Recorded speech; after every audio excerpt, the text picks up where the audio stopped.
fox and the stork. The white stork was new to the pond.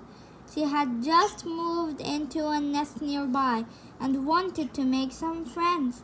When the stork flew around to meet the other birds, everyone liked her straight away because she was a very lovely bird.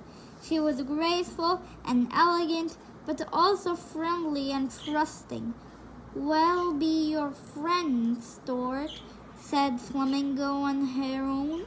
"After all, we are very alike, so we are bound to have a lot in common." "Thank you," said Stork. "That was very nice of you." Listening to the conversation was a fox. He was a cheeky creature who was easily bored and loved to play tricks on his friends. "I would like to be the stork's friend," he thought. "Then I can play tricks on her too." Rustling out of the bushes, he greeted the bird. "You are looking very charming this morning, Stork," he said with a smile. "Thank you, Fox," said Stork. "How nice of you to say so. I was wondering if you would care to have dinner with me," Fox asked. "That would be delightful," replied Stork. She was very pleased to make a new friend. Heron and Flamingo didn't trust Fox at all. They tried to tell their new friend, but Stork was very fair and wanted to give Fox a chance. When she arrived at Fox's den, she was thrilled by what she saw.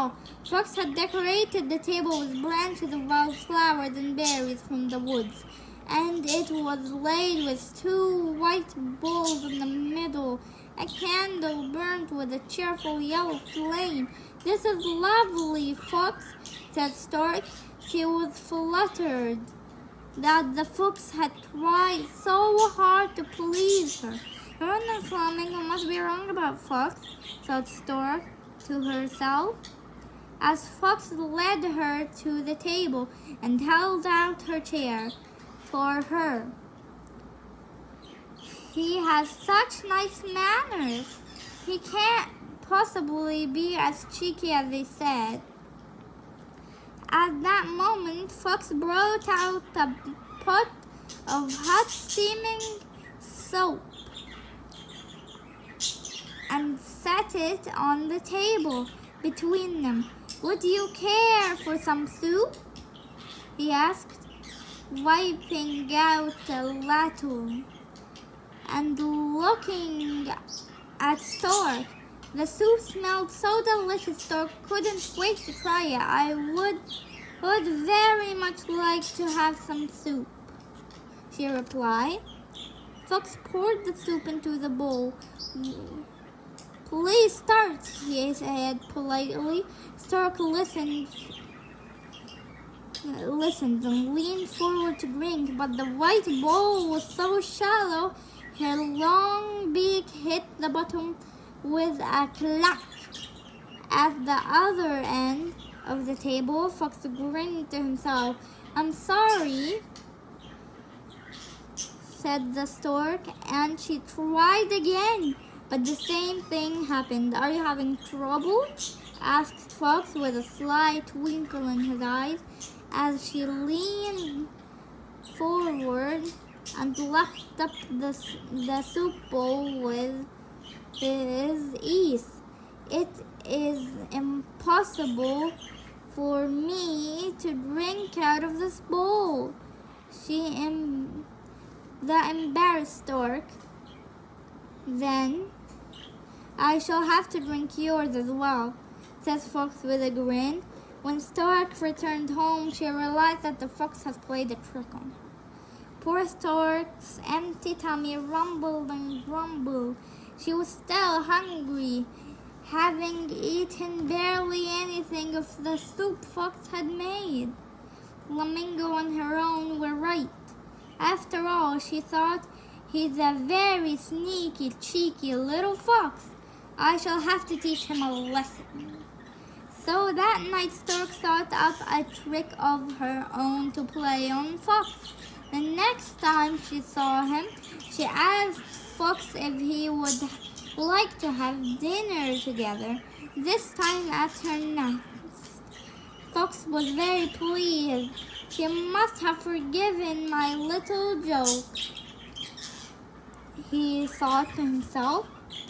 When Fox arrived for dinner at Stork's nest, he noticed that she made it exactly as great of a job as he had done. The table was laid with a pretty cloth and 2 tall jugs full of tasty soup. He sat waiting. The smell of the soup wafted under Fox's nose, making his mouth water. He was so hungry he couldn't wait to eat, leaning forward to lap up the delicious soup. He found that his wide snout wouldn't fit into their narrow jug. Now it was the stork's turn to smile. Having trouble, Fox? She asked, teasing. That was a mean trick, spluttered Fox. It's only as mean as a trick that you played on me, asked Stork. Also, he felt ashamed.